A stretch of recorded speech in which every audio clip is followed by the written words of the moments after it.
রাসূল আকরাম সাল্লাল্লাহু আলাইহি ওয়াসাল্লাম বলতেছেন, আদ-দায়ুসু লা ইয়াদখুলু ফিল জান্নাহ। দায়ুস ব্যক্তি আল্লাহ জান্নাতে প্রবেশ করবে না। জান্নাতে প্রবেশ করবে না, জান্নাত তো অনেক দূরের কথা, জান্নাতের সুঘ্রাণও সে পাবে না। জান্নাতের সুঘ্রাণও সে পাবে না। তো দায়ুস কারা?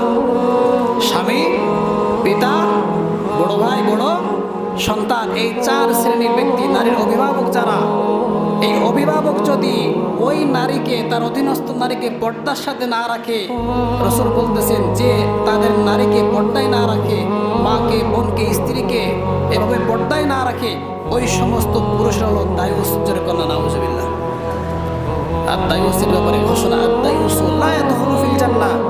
দায়ুস আল্লাহর জান্নাতে প্রবেশ করবে না। জান্নাতে প্রবেশ করা দূরের কথা, জান্নাতের সুঘ্রাণও পাওয়া যাবে না। রাসূল বলতেছেন, অথচ জান্নাতের সুঘ্রাণ 500 বছর আগে থেকে পাওয়া যায়। কত বছর? অর্থাৎ এখান থেকে জান্নাত 500 বছরের দূরত্বে অবস্থান করতেছে। জান্নাতে এখান থেকে যাইতে 500 বছর লাগবে, কিন্তু অত দূর থেকে জান্নাতের সুঘ্রাণ পাওয়া যাবে। রাসূল বলতেছেন, দায়ুস ওই নারী যে পর্দায় চলে না, এবং ওই নারীর অভিভাবক যারা তাদের নারীদেরকে পর্দায় রাখে না, এরা হলো দায়ুস।